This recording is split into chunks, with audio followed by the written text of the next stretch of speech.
আমার মুহাম্মদ হলো তোমাদের জন্য বিশ্ব মানুষের জন্য সবথেকে উত্তম আদর্শ মডেলের নাম হলো মুহাম্মাদুর রাসূল, যিনি মদিনার জমিনে আজও তোমার আমার জন্য কাঁদে, সারাটা জীবন কেঁদেছে।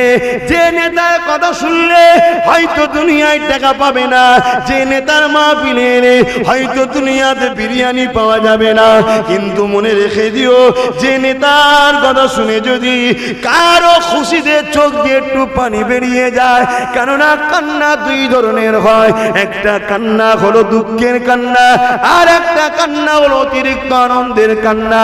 যে নেতার কথা শুনে খুশি হয়ে যদি চোখ দিয়ে পানি বেরিয়ে যায়, মহান আল্লাহর বাণী বলে যান, শুনে রেখে দাও ওই শরীরটাকে আল্লাহ পাক জাহান্নামে আর দেবে না।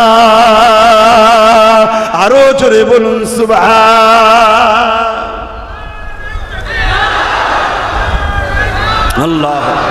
কি গো অসুবিধা হচ্ছে? দুনিয়ায় অনেক জায়গায় যাও, এ যুবকেরা আসো, দুনিয়ার কোন চোরের কথা শোনাতে তোমাদের আসেনি, দুনিয়ার কোন চিটিংবাজের কথা শোনাতে তোমাদের আসেনি, দুনিয়ার কোন ধাপ্পাবাজের কথা শোনাতে তোমাদের আসেনি, দুনিয়ার কোন মৃত্যুকের কথা শোনাতে তোমাদের আসেনি। এ যুবক শোনো শোনো, আমি এমন একটা সায়েন্সের কথা শোনাবো, আমি এমন একটা নেতার কথা শোনাবো যার ক্যারেক্টার, কার চরিত্র, যার আখলাক সার্টিফিকেট খোদ রব্বুল আলামিন নিজে দিয়েছে। এ দুনিয়ার মানুষ শুনে রেখে দে, ইন্নাকা লাআলা খুলুকিন আযীম। আমি আল্লাহ জানিয়ে দিই মুহাম্মাদুর বিশ্ব জমিনের উপরে সব থেকে সুন্দর চরিত্র আদর্শওয়ালা।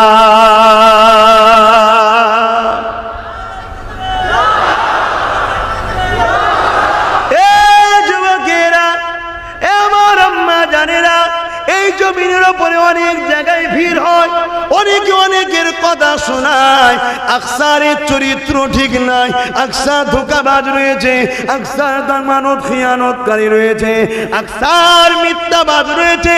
কিন্তু আজ তোমাকে আমি এমন একটা নেতার কথা শোনাবো যার লাইফ স্টাইলটা দেখলে অবাক হয়ে যাবে গো, যার লাইফ স্টাইলটাকে খোদ আল্লাহ পাক মডেল বলে ঘোষণা করেছে। এই জমিনে অনেকে টাকা দিয়ে বলে যে এলাকায় পোস্টার মেরে দে আমাদের মডেল, আমরা অনুসরণ করি উনাকে। কিন্তু এমন একটা নেতার কথা তোমাদের শোনাবো যিনাকে আল্লাহ খোদ নিজে বলে দিয়েছেন, লাকাদ কানা লাকুম ফি রাসূলিল্লাহি উসওয়াতুন হাসানা। আল্লাহ পাক একদিন আমার নবী পাককে বললেন, হাবিব কিছু স্পেশাল কথা আসেন। স্পেশাল কথা হয় সব সমাজে না আম সমাজে? এই কথা বলবেন তো, পার্সোনাল ভাবে হয় স্পেশাল কথাই তো নাকি?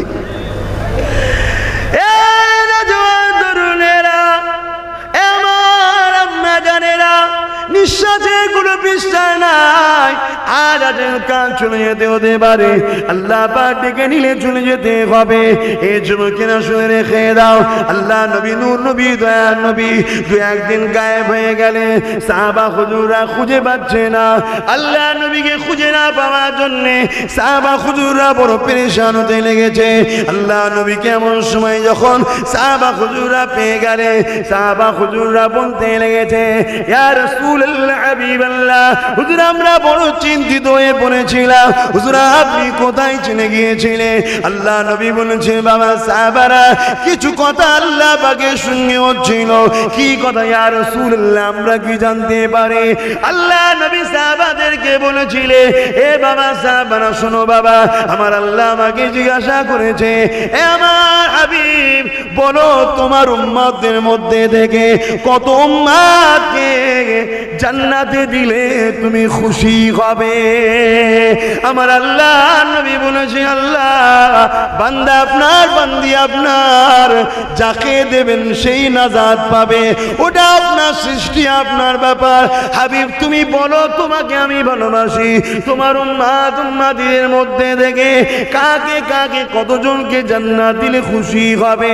এইভাবে তিনবার যখন বলেছে, নবী আমার একটাই কথা বলেছে, ও রব্বি আল্লাহ পাক, আমার জন্য একটাই কথা, আল্লাহ বান্দা আপনার, বান্দি আপনার, যেটা করবে সেটা ওদের জন্য ভালো হবে। আমার আল্লাহ পাক খুশি হয়ে বলেছিলে, হে আমার হাবিব, তাহলে আর একটা কথা বলি শোনো, আমি তোমাকে দুটো জিনিস দেবো, দুটোর মধ্যে একটা তুমি নিয়ে নাও। তুমি শাফাআত নেবে না কোটা নেবে? শাফাআত নেবে না প্যাকেজ নেবে? শুনছেন তো? নবীর কথা শুনলে পেট ভরবে? হ্যাঁ কি গো? সাহাবা হুজুরদের যখন খিদা লাগতো, গরিব, নবীর দরবারে এসে নবীর মুখ দেখতেন, খিদা ভুলে যেতেন। জোরে বলুন সুবহান। প্রেম প্রেম প্রেম, ভালোবাসা। এ যুবকেরা, কতদিন থাকবে আর দুনিয়ায়? বিশ্বাসের কোনো বিশ্বাস নাই। শুনে যাও, বলি শোনো, দুনিয়াও লাগবে, আখিরাতও লাগবে, সবের মূলে কিন্তু মুহাম্মদ রসুলকে লাগবে। জোরে বলুন সুবহানাল্লাহ। তুমি ব্যবসা করবে, নবী লাগবে, নবী ছাড়া ব্যবসা করলে তুমি কামিয়াব নয়। তুমি সংসার করবে, নবী লাগবে। তুমি দান করবে, নবী লাগবে। তুমি হজ করবে, নবী লাগবে। তুমি নামাজ পড়বে, নবী লাগবে। তুমি যাকাত দেবে, নবী লাগবে। তুমি কোরআন পড়বে, নবী লাগবে। তুমি রোজা রাখবে, নবী লাগবে। এ যুবক, দুনিয়া যত যাই বলে বলুক গে যাক, আমার কোরআনে যা আছে আমি বলবো না, বলবো না। জোরে বলুন। আরে তুমি যদি সমাজের লিডার হতে যাও, জনপ্রতিনিধি, তাও তোমাকে মুহাম্মদ রসুলকে লাগবে। জোরে বলুন সুবহানাল্লাহ। কেননা নবী হলেন আমাদের জন্য মডেল।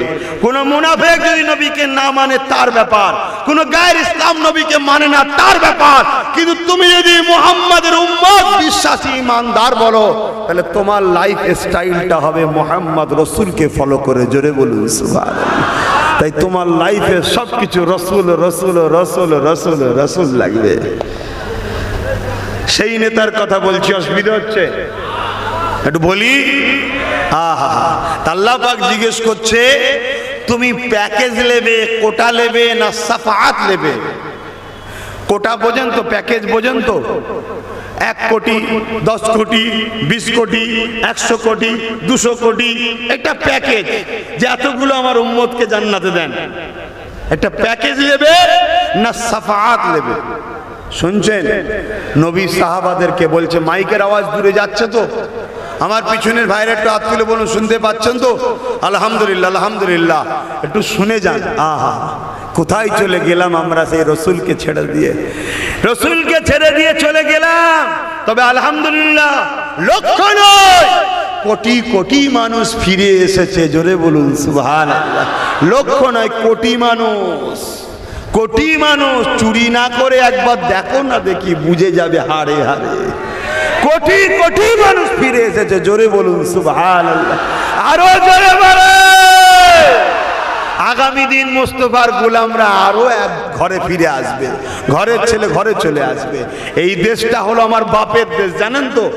বাপ আদম আলাইহিস সালামের দেশ। কিছু বলছে ঘর বাপসি করব, যারা ঘর বাপসি করতে চাই চলে আসুন, বাপের ঘরে ছেলে চলে আসুন। জোরে বলুন সুবহানাল্লাহ। আরো জোরে বলেন।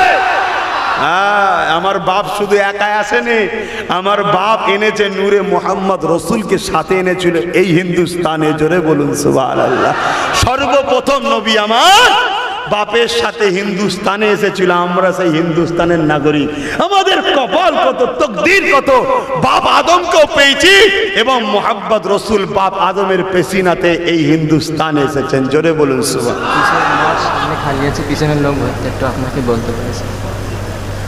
কে বলছে? ওরা বসানে থাকে না, ওরা বসানে তো ওই করি নাকি আমি? যদি না কেউ বসে দাঁড়িয়ে শুনছে, ওটাই শুনুক না রে বাবা। আজ দাঁড়িয়ে শুনছে, কাল বসে শুনবে। হ্যাঁ, আশা তো অভ্যেস নয়। আল্লাহ কারে তবুও তো জাল ফল ছিঁড়ি আর করে, নুকিয়ে নাকিয়ে, মুখ ঢেকে আর করে, হেলমেট পরে আর করে, গামছা পরে, পুকুর পার করে, আন্ডার প্যান্ট পরে, হাফ প্যান্ট পরে, ফুল প্যান্ট পরে, যাক তবুও তো ঢুকছে জান্নাতে। কি ঢুকছে না গেলে? তাহলে আল্লাহ কারো হবে দাঁড়া না বাবা, এসে দাঁড়িয়ে গেছে, কাল বসে যাবে ইনশাল্লাহ। অত বেশি ঠালাঠেলি করলে হয়? বলবে শেষকালে কি সর্বনাশ হলো বন্যাবা, এত কষ্ট করে যে হেঁপিয়ে গেছে, একটু দাঁড়ান না ভাইয়েরা আমার। শোনে, এটা হলো আমাদের বাপ আদম আলাইহিস সালামের দেশ। পৃথিবীর প্রথম মানুষের নাম কি? জোরে বলে। আদম। আর প্রথম পৃথিবীর প্রথম নারীর নাম কি? হাওয়া আলাইহিস সালাম। এই দুজনের মিলনে পৃথিবীতে মানুষ তৈরি হয়েছে।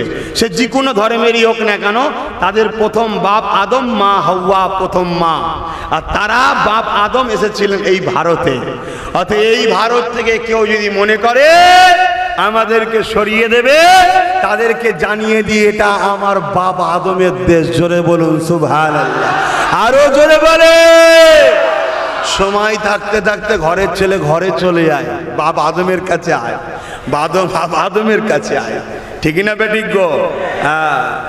আসুন, আমি যে কথা বলছিলাম, আল্লাহ বা বলে হাবিব পাকে নেবেন না শাফাত নেবেন। এ যুবকেরা, ভালো জায়গায় থাকো, ভালোদের সাথে জুড়ে যাও।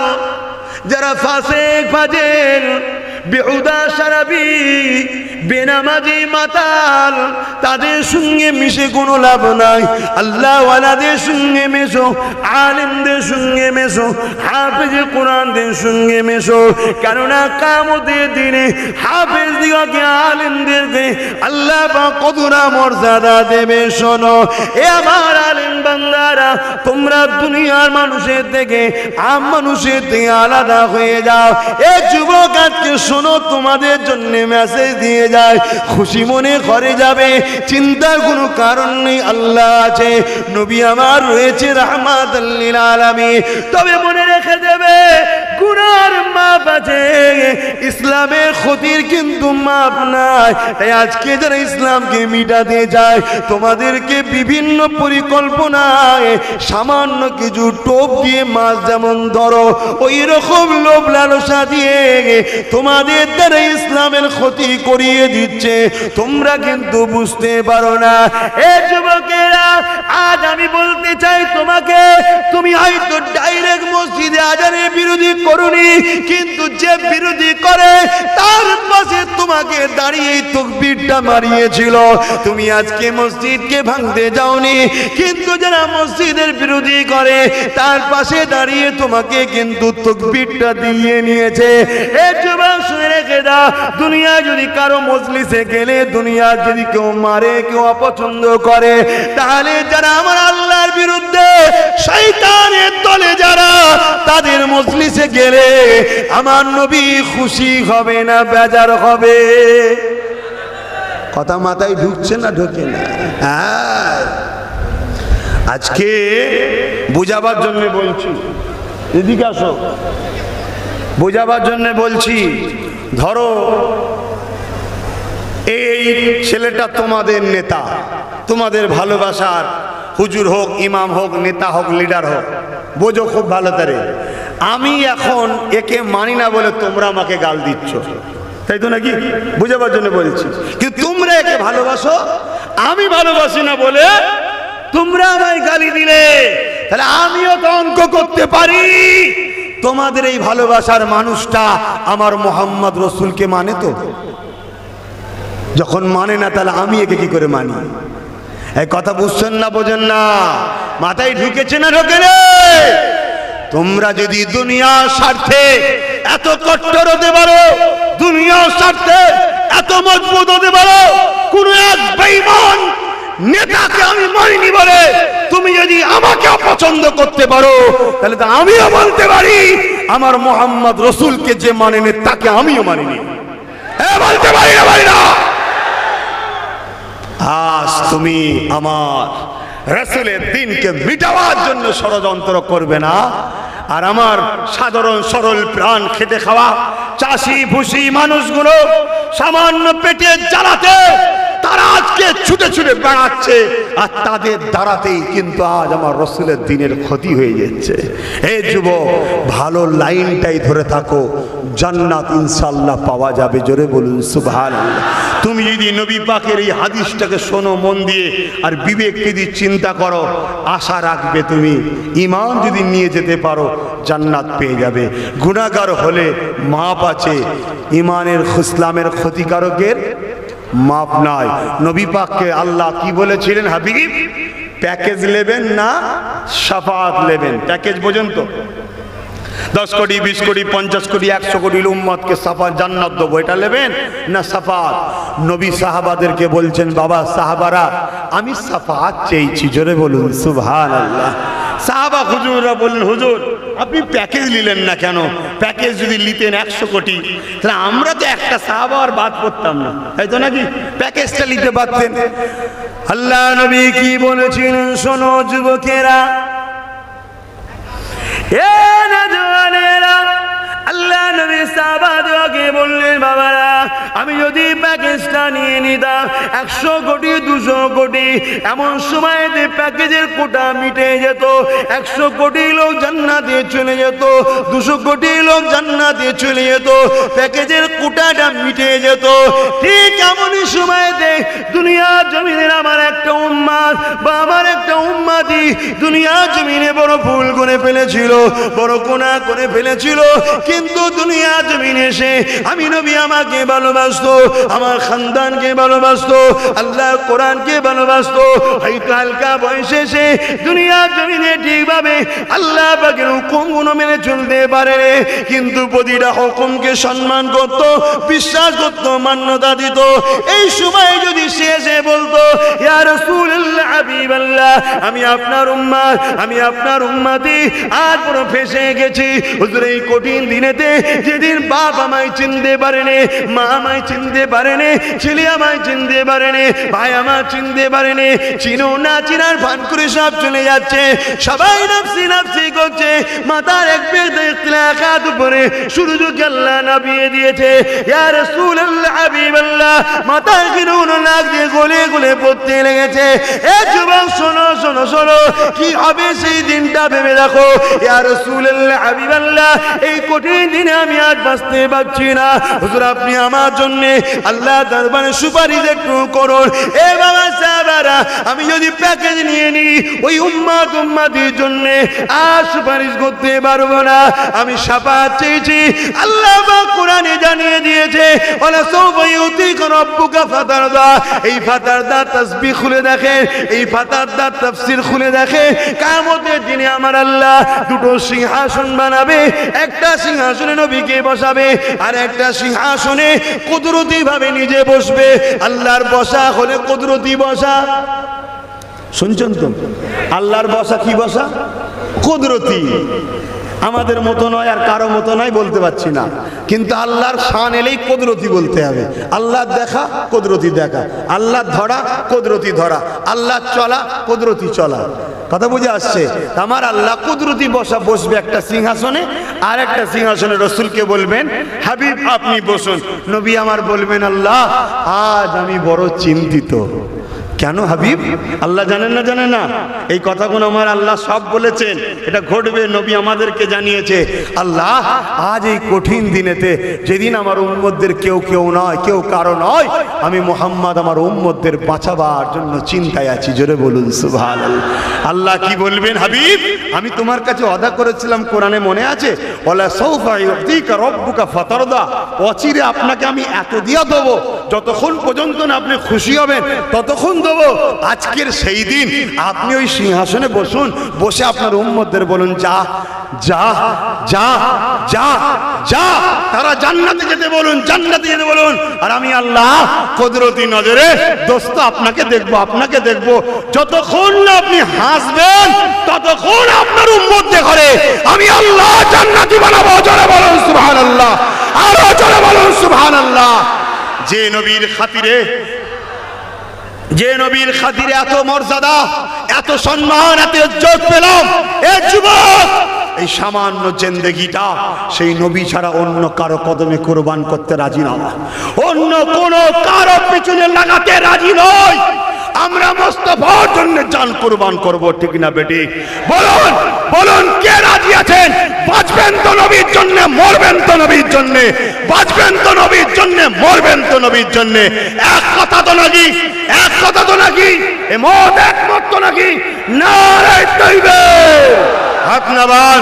যদি এই কথা এক হয়, আজ থেকে প্রত্যেকটা সময় ভাবুন ভাবুন আমার নবী কোনটা করলে খুশি, কোনটা করলে খুশি নয়। যদি খুশি হন, যদি নবী বলে থাকে যে আমার খানদানদের ঘরে দালাল বললে আমি খুশি, তাহলে বলুন বলুন বলুন। যদি আমার নবী বলে থাকে আলেমদের ঘরে গাল দিলে খুশি, গাল দিন গাল দিন গাল দিন। আর যদি বলে থাকে না, যারা আলেমদের সঙ্গে দুনিয়ায় যুদ্ধ করবে, বিরোধী করবে, কিয়ামতের দিনে আল্লাহ বলছে তাদের সঙ্গে আমি লড়াই করব, তাহলে যারা আলেমদের বিরুদ্ধে, রাসূলের আওলাদ খানদানদের বিরুদ্ধে, তাদের থেকে আপনারা মুখ ঘুরান, তাদের থেকে সরে যান। কারণ আপনাদের ঘরে এরা আলেমদের বিরুদ্ধে নিয়ে যে জাহান্নামের কাঠ বানাবার চেষ্টা করছে, ঠিক না বেঠি? চলুন, ঠিক না বেঠি? আজ একটা ইমাম সাহেব ভাই, সে স্বাধীনভাবে কথা বলতে পারেনি। কিসের ভয় বন্ধু তোমার? না, এলাকার মস্তান আছে, তারা আমাদের গলা টিপে ধরবে, মারবে, মসজিদ থেকে বার করে দেবে।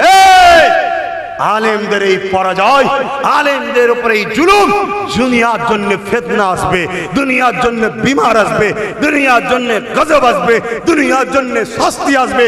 কেন আলেমরা হলো মুহাম্মদ রাসূলের উত্তরসূরি। জোরে বলুন সুবহানাল্লাহ। আর একটু জোরে হবে না? এবার আপনারা বলবেন হুজুর আলেমদের তো প্রশংসা শুনলাম, আলেমদের জন্য আমরা থাকলে কি পাবো? একটু বলি, এগো যুবকরা শুনবে না? হ্যাঁ শুনবে না? হ্যাঁ শোনো বাপ। আহা, আল্লাহ পাক কিয়ামতের দিন বলবে, এ আলেম বান্দারা, তোরা দুনিয়ার আম মানুষদের থেকে আলাদা হয়ে যা, তোদেরকে আমি আলেম করেছি একসাথে থাকার জন্য, আলাদা হ। আলাদা করে দিবার পরে আল্লাহ বলবে, তোদেরকে আমি আলেম বানিয়েছিলাম জাহান্নামে পাঠাবার জন্য নয়, যা তোরা জান্নাতে যা। জোরে বলুন সুবহানাল্লাহ। আর একটু জোরে বলবেন না? আহা, কিলো আলেমরা জান্নাতে গেলে আপনারা খুশি নয়? হ্যাঁ, তাহলে মাশাআল্লাহ। তো ভাইয়েরা আমার, আলেমরা জান্নাতে যাচ্ছে খুশিতে, একদল লোক ধরেছে। শুনছেন? নবীর হাদিস বলছি, কিয়ামত দিন এটা ঘটবে। এটা আল্লাহ পাক যা ঘটবে জানে না, জানে না? কথা বলছেন না কেন? সেই খবরটা আল্লাহ আলেম আমার নবীকে জানিয়েছে, নবী কিতাবের দ্বারা আমাদের কাছে পৌঁছে দিয়েছে, ঠিক না বেটি? তা আলেমরা ওই সময় যখন দাঁড় করাবে, দাঁড় করিয়ে একদল লোক বলবে, হে আলেম বান্দারা, আপনারা ওয়াজ করতেন দুনিয়ার বুকে যে আলেমদেরকে যারা ভালোবাসবে, আল মারউ মা মান আহাব্বা, কিয়ামতের দিন তার সঙ্গেই তারা জান্নাতে যাবে। কি গো, আমরা ওয়াজ করি না করি না? আল মারউ মা মান আহাব্বা ওয়াজ করি না করি না? যে যাকে ভালোবাসবে তার সঙ্গে কোথায় যাবে? জান্নাতে যাবে। তাহলে আপনারা তো আজকে জান্নাতি হয়ে গেছেন, আর আমরা তো জাহান্নামী ঘোষণা হয়ে গেছি।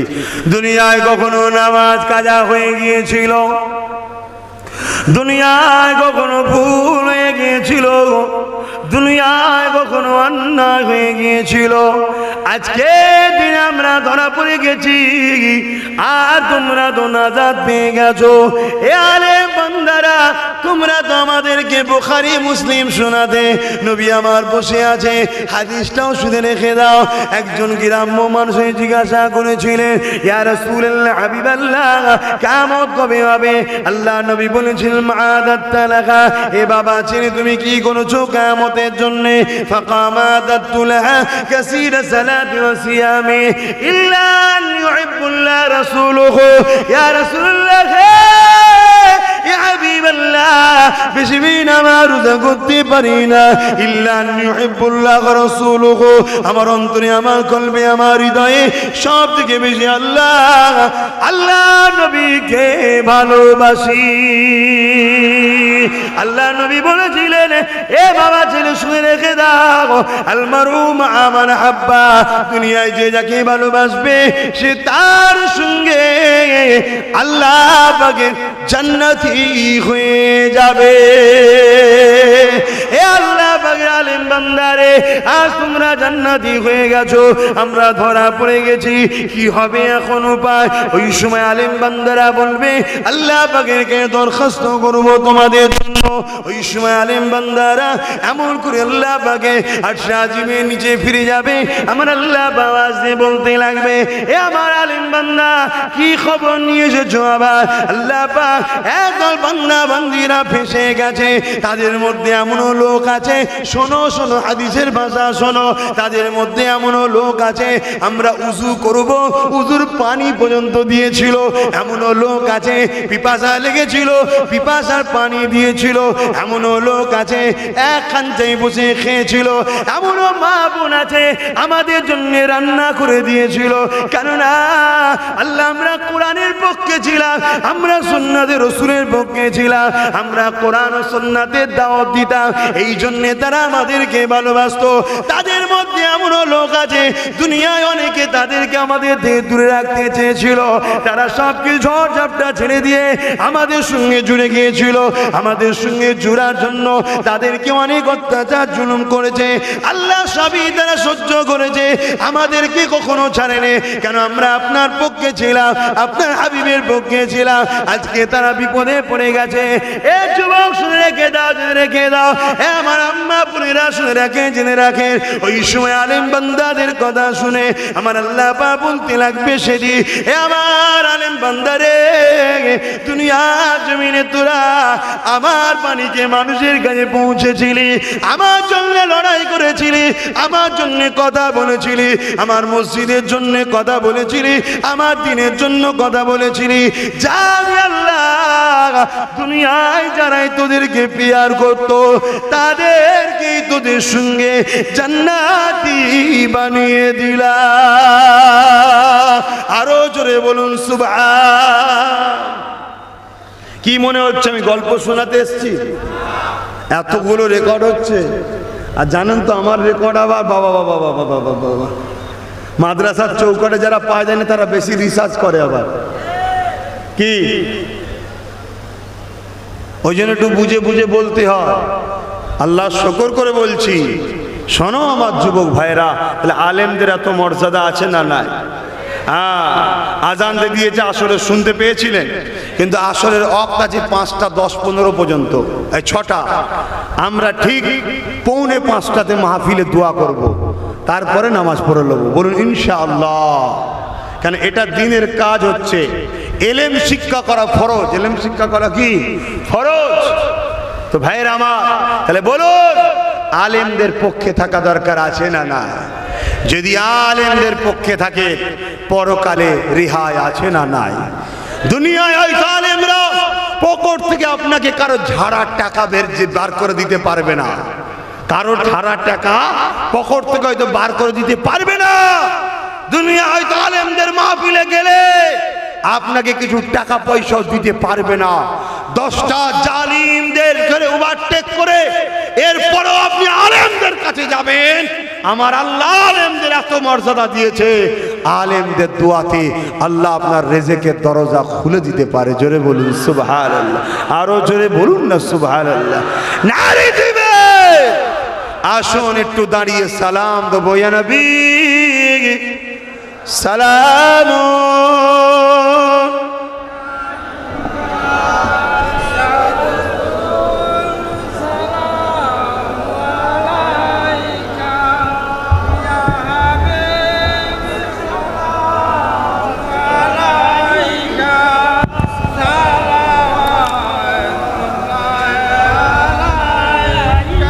বাপেরা একটু করে পিছিয়ে যান, আপনারা একটু ঢুকে যান মাহফিল, একটু দোয়াতে কমসে কম ভেতরে সরে আসে, ভেতর দিকে সরে আসে।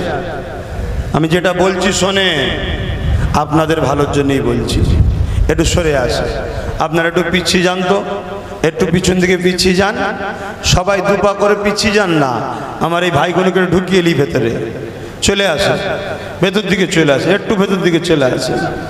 কোনো ভয় খাবেন না আল্লাহ ছাড়া কাউকে, সরে সরে আসে, একটু পিছিয়ে যান দুপা করে। আপনার এই ভাইগুলো ভেতরে ঢুকলে আপনাদের আপত্তি আছে? তাহলে একটু দুপা করে পিছিয়ে যান, যে যেখানে আছেন প্রত্যেকে দুপা করে পিছন, তাহলেই তো হয়ে যাবে। একটু ভেতর দিকে ঢুকে আসে। আসুন, জীবনে অনেক গুনাহ আমাদের আছে, মনে রাখবেন আমার আল্লাহ এত দয়ালু। দুনিয়ার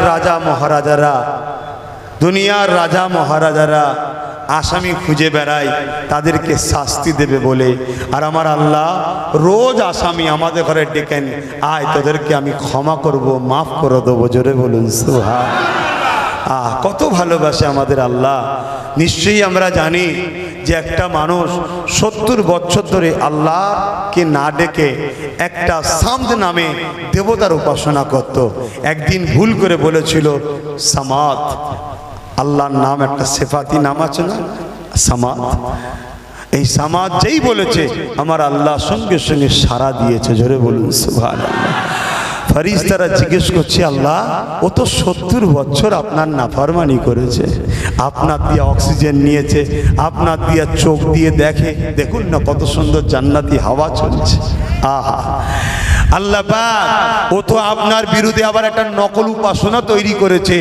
এত কিছু করার পরও আজকে যদিও বা ডেকেছে ভুল করে, ইচ্ছা করে নয়, ভুল করে, ভুল বশত স্লিপ হয়ে যে ডেকেছে।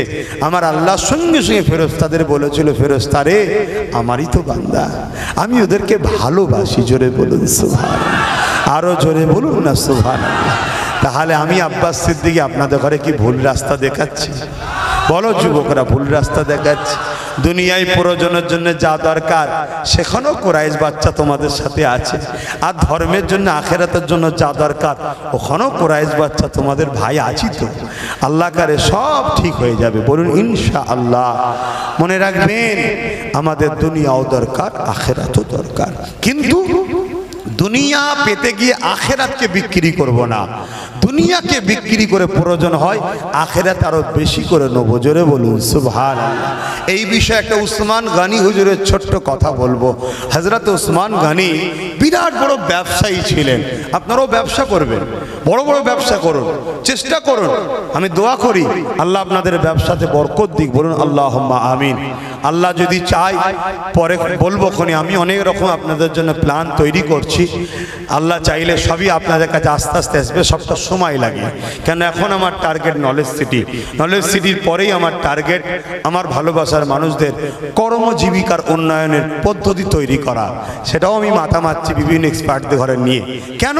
আমি একজন পীর সাহেব, ধর্মগুরু ঘরের ছেলে, ঠিক আছে, তারপরও আল্লাহর সৃষ্টির সেবা করার অধিকার আমার আছে না নাই?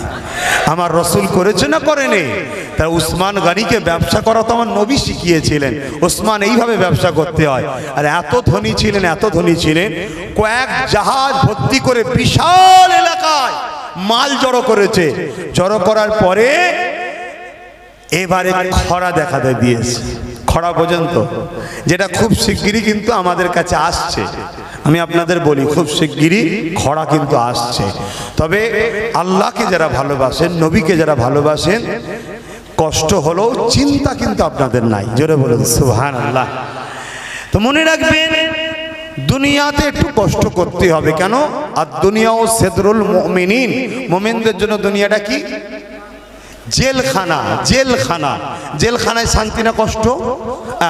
তাই আমার রাসূল বলেছেন জেলখানা। তার মানে মোমেনদের দুনিয়া একটু কষ্ট হবে, কিন্তু মোমেনদের জন্য জান্নাত হলো আখিরাতে। কথা বুঝে আসছে? কদিনের দুনিয়া? এই তো এলাকায় দেখুন, আশপাশে খবর নেন, অনেক জন ছেলে মেয়ে চলে যাচ্ছে, ছোট ছোট বাচ্চারাও চলে যাচ্ছে। একটু ধৈর্য ধরবেন। কিন্তু আমি আবার বলছি, ভুলের মাপ আছে, ইসলামের ক্ষতির মাপ নেই। আজকে আমাদের ঘরে ইসলামের ক্ষতিতে নাবিয়ে দিচ্ছে একদল লোকেরা, আমরা বুঝতেই পারছি না। আমি লাস্টে যদি পারি একটু বলবো, শোনেন।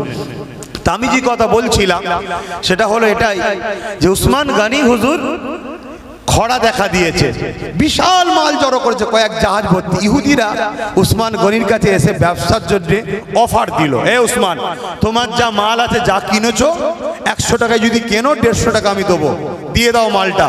উসমান গনি বলল, না আমি দেবো না। ইহুদি বলছে, তাহলে 100 টাকার মাল 200 টাকা দিচ্ছি, তাও দেবো না। 100 টাকার মাল 300 টাকা দিচ্ছি, বলছে তাও দেবো না। ইহুদি ভাবছে হয়তো আমি ইহুদি বলে দেবে না, রেগে গেছে। তখন রেগে যে বলছে, অন্য কাউকে যদি কমে দাও তাহলে ঝগড়া হবে। উসমান গনি বলছে, কাল মদিনার নবাবী শরীফে আসবে, আমি বলে দেবো কাকে মাল বিক্রি করেছি আর কত টাকায় করেছি সেটা বলে দেবো। পরের দিন ফজরের নামাজ হয়ে গেছে, ইহুদিরা এসে হাজির। উসমান গনি দাঁড়িয়ে গিয়ে বলছেন, ইয়া রাসূলুল্লাহ, আমার বাপ মা আপনার কদমে কোরবান হয়ে যাক। হুজুর একটা কথা বলবো। বলো বাবা। শোনো যুবকরা, আমার নবীকে সব থেকে বেশি ভালোবাসত যুবকরা। আল্লাহ রসুল যুবকদের ঘরে সব থেকে বেশি ডাকতেন সবসময়। হযরত আলীকে যখন রসুল ইসলামের পতাকা ধরিয়ে দিয়েছিল, আলীর বয়স তখন ছিল মাত্র 18 বছর। জোরে বলুন সুবহানাল্লাহ। একটা এমন লোহাকে ঢাল হিসাবে তুলেছিল, কয়েকজন মানুষ মিলে তাকে লড়াতে পারেনি। হযরত আলী বাঁ হাত দিয়ে তাকে তুলে ফেলেছিল। জোরে বলুন সুবহানাল্লাহ। আল্লাহ নবী হযরত তালহার হাতে যখন ইসলামের ঝান্ডা তুলে দিয়েছিল, তখন বয়স ছিল মাত্র 22 বছর। জোরে বলুন সুবহানাল্লাহ। আল্লাহ নবী সবসময় যুবকদের ঘরে ডাকতেন, আসো যুবকরা, আসো যুবকরা, আসো। আর যুবকদের মর্যাদা কত শোনো। এই যে আকাশে আজও পানি হয়, আজও আল্লাহ পাক মেঘলা দেয়, আজও সবজি বাজারে হয়, এটা যুবকদের জন্য আল্লাহ দেয়। গল্প বলছি না, গল্প বলছি না, কোরআন খোলো। যখন যুবক যুবতীরা মাথা নত করে আল্লাহর কাছে, আল্লাহ বলে, ফেরেশতা কি করছে? আল্লাহ কাজ কাম ছেড়ে দিয়ে তোমার কুদরতি কদমে মাথা করে নত করে দিয়েছে। আমার আল্লাহ তখন বলে, এ ফেরেশতা রে, দুনিয়ায় একদল মানুষ যা অশান্তি করছে, যা ফিতনা লাগাচ্ছে, আমি আসমানকে লোহা বানিয়ে দিতে পারি, যেখান থেকে গরম তাপ নামবে, পানি নামবে না, কিচ্ছু বেরোবে না। কিন্তু আমি আল্লাহ তখন আর করতে পারি না। করতে পারি না বলে কমজোর মনে করবেন না। যখন দেখি কোনো যুবক আর যুবতী আমাকে সেজদা করে, ওদের ওপরে আমার এত মায়া হয়ে যায়, ওদের জন্যে আবার আমি পানি দিই, রোদ দিই, চাষ হয়, সবজি হয়। জোরে বলুন সুবহানাল্লাহ। আমি গল্প বলছি না, কিন্তু সময় সংক্ষেপ বলে ছোট ছোট করে সব জায়গা থেকে একটু বলে দিচ্ছি। কি গো, অসুবিধা হচ্ছে নাকি? আমার আশাটাই কি বেজার হলেন? তো ভাইয়েরা আমার, তো উসমান গনি পরের দিনে নবী পাক সাল্লাল্লাহু আলাইহি ওয়াসাল্লামের কাছে দাঁড়িয়ে বলছেন, হুজুর, মদিনায় তো খরা দেখা দিয়েছে, অনেক বাচ্চা আছে, মা আছে, বৃদ্ধ আছে, কমজোর আছে। মানুষের যে নিত্য প্রয়োজনীয় দ্রব্য, সেই দ্রব্যর মাল আমি বিদেশ থেকে জাহাজ ভর্তি করে নিয়ে এসে অমুক ময়দানে জড়ো করেছি। হুজুর, কাল রাত্রিরে তাহাজ্জুদের নামাজের পর আমার আল্লাহ পাকের কাছে আমি এই মালগুলোকে বিক্রি করেছি। 100 টাকার মাল 700 টাকায় বিক্রি করেছি। জোরে বলুন সুবহানাল্লাহ। আরো জোরে বলেন। অতএব হুজুর, আপনি এলান করে দিন, অমুক মাঠে আছে, যার যা প্রয়োজন ফি সাবিলিল্লাহ, আল্লাহর রাস্তায় ওটা দিয়ে দিয়েছি আল্লাহকে, পরকালে লোভ 700 গুণ। 100টা 700 টাকায়, বুঝাতে পারছি তো? হুজুর ওখান থেকে নিয়ে যেতে বলেন। জোরে বলুন সুবহানাল্লাহ। দুনিয়াদার ইহুদি কি বলেছিল? উসমান, তোমার মতো বোকা কেউ আছে? 100 টাকার মাল 300 টাকা বলেছিলাম, তুমি তো আরো ব্যবসা করতে পারতে। উসমান বলেছিল, বোকা তো তোরা, নিঃশ্বাস পুড়িয়ে গেলে সব শেষ, কিন্তু আমি 700 গুণের রেখে দিয়েছি, সেখানে গিয়ে লোভ। জোরে বলুন সুবহানাল্লাহ। তাই আল্লাহ নবী বলেছিল, আলী রে, আমি জান্নাত ঘুরতে গিয়ে দেখেছিলাম, আমার ঠিক ঘরের সামনে তোর ঘর দিয়েছে আল্লাহ। বলবেন না সুবহানাল্লাহ? কেন? আমার ফাতেমা তো আমি ছাড়া থাকতে পারে না, তা তুই আর ফাতেমা তো থাকবি, তে আমার জান্নাতের ঠিক সামনেই তোর জান্নাত রয়েছে। জোরে বলুন সুবহানাল্লাহ। এই অমুক সাহাবী, শোনো, তোমার জন্য অমুক হুটটা আমাকে জিজ্ঞেস করেছিল যে হুজুর, আপনার ওই সাহাবীটা কবে আসবে? আমার সৃষ্টি থেকে তার ইন্তজারে আমি রয়েছি। জোরে বলুন সুবহানাল্লাহ। এ যুবক, তোমাদের জন্য নবী কি বলে গেছে বাস সেটা শোনো।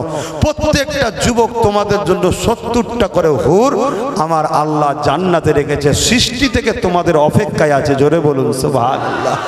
এক মহিলা রসুলের দরবারে বসেছিলেন, নবী আমার হুরেদের বর্ণনা করছে, এত সুন্দরী দেখতে, এত সুন্দরী দেখতে, যদি কোনো জায়গায় একটা থুতু ফেলে দেয় তাহলে পানিটা সব মিষ্টি হয়ে যাবে, পৃথিবীর কোনো পানি আর থাকবে না, সব মিষ্টি হয়ে যাবে। তখন এক মহিলা বলছেন, হুজুর, এত সুন্দরী হুর পেলে, আর আমি যদি জান্নাতি, আমার স্বামী যদি জান্নাতি হয়, ও কি আর আমার দিকে তাকিয়ে দেখবে? আল্লাহ নবী বলছেন, শোনো, আমার আল্লাহ নবী বলছেন, শোনো মা, আমার আল্লাহ হলেন সাইয়্যুন কাদির। আল্লাহকে সরে বলুন, সাইয়্যুন কাদির, তার মানে সর্বশক্তিমান। তিনি শুধু বলতে লাগে একবার কোন, সঙ্গে সঙ্গে কি হয়? ফায়াকুন, সঙ্গে সঙ্গে হয়ে যায়। কথা বুঝে আসছে? হ্যাঁ আমার মা, শোনো, জান্নাতে যে নারীগুলো যাবে তাদেরকে এত সুন্দরী আল্লাহ বানাবে, তাকে স্বামীর ডান দিকে বসাবে আর বাঁ দিকে 70 জন থাকবে। একবার ডান দিকে স্বামী ঘোরার পরে বাঁ দিকে আর কোনোদিন ঘুরবে না, তোমার দিকেই তাকিয়ে থাকবে। জোরে বলুন। আর একটু জোরে বলবেন না সুবহানাল্লাহ। যুবক রে, দুনিয়ায় যারা তোদেরকে নাচে নিয়ে যায় জানবি ওরা ইবলিসের চালা। দুনিয়ায় যারা তোকে মদে নিয়ে যায় জানবি ইবলিসের চালা। দুনিয়ায় যারা তোকে গানে নিয়ে যায় জানবি ইবলিসের চালা। দুনিয়ায় যাকে তোমরা নিয়ে যায় গরিবকে লুটার জন্যে জানবে ইবলিসের চালা। দুনিয়ায় যারা তোমাদের ঘরে মিথ্যা কেসে সাক্ষী দেয় জানবে ইবলিসের চালা। কারণ এগুলো করলে তোমাদের ঠিকানা জাহান্নাম হচ্ছে। আর যারা তোমাদের ঘরে এই গুণ থেকে বাঁচাতে চায় জানবে তারাই হলো মোহাম্মদ রসুলের গোলাম। তোমাদের ঘরে মোহাম্মদ রসুলের সঙ্গে জুড়ে আর মোহাম্মদ রসুল তোমাদের ঘরে জান্নাতে নিয়ে যাবে। জোরে বলুন সুবহানাল্লাহ। তাহলে আজ বলো আমি কি ইবলিসের চালা? জোরে বলো ইবলিসের চালা? আমি মোহাম্মদ রসুলের গোলাম, তোমাদেরকে তাই বাঁচাতে চাইছি। হালকা বয়সে একটু ভুল হয় কিন্তু ইসলামের ক্ষতি করো না। আজ এক পাওয়ার মসজিদ মিটাচ্ছে, এক পাওয়ার হিজাব মিটাচ্ছে, এক পাওয়ার কলেমা মিটাচ্ছে, এক পাওয়ার আজান মিটাচ্ছে, এক পাওয়ার মসজিদের জায়গাগুলোকে শেষ করছে, এক পাওয়ার মুসলিম প্রপার্টিকে শেষ করছে। আরে পাওয়ার পাওয়ার পাওয়ার দিয়ে আমার দিনকে মিটিয়ে দেবে, আর সেই পাওয়ারে হাওয়া দেবো তুমি আমি।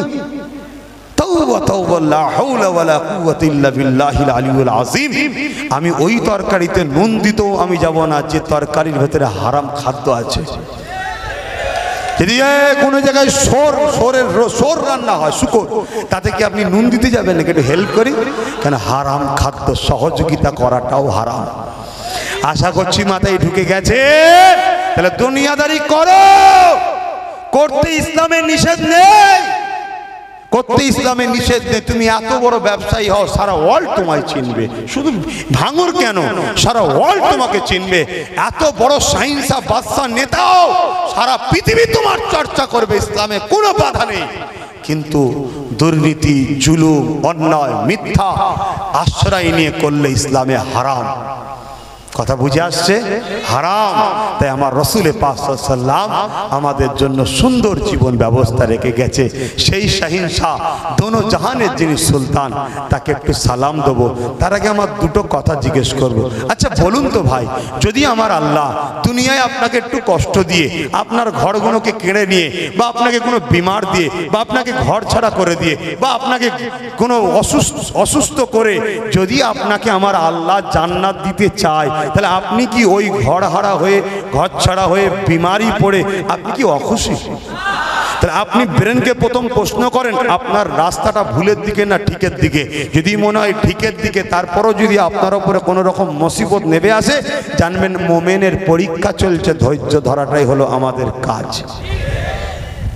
শুনছেন তো ভাই? মুখ ভর্তি দাড়ি সুন্নাত রয়েছে অবশ্যই, কিন্তু দাড়ি রেখে যদি মোস্তফার দিনের মেটাবা ষড়যন্ত্র করে, ওর থেকে দাড়ি চাচা যদি নিজে জান দিয়ে মোস্তফার দিনকে বাঁচাতে চাই, মোস্তফা জানে রহমত ওকে ধরে নেবে। তুই দাড়িটা রাখিস নি কেন রে? রাখ। একদিন খবে এসে বলবে রাখ, তুমি দাড়ি রেখে দেবে, কিন্তু রসূল তোমাকে ভালোবেসে জান্নাতে নিয়ে যাবে। জোরে বলুন সুবহানাল্লাহ। আজ বড় দুঃখ লাগে, কিছু বক্তা বেরিয়েছে নবিয়ানা মেম্বারে হয়, সেখানে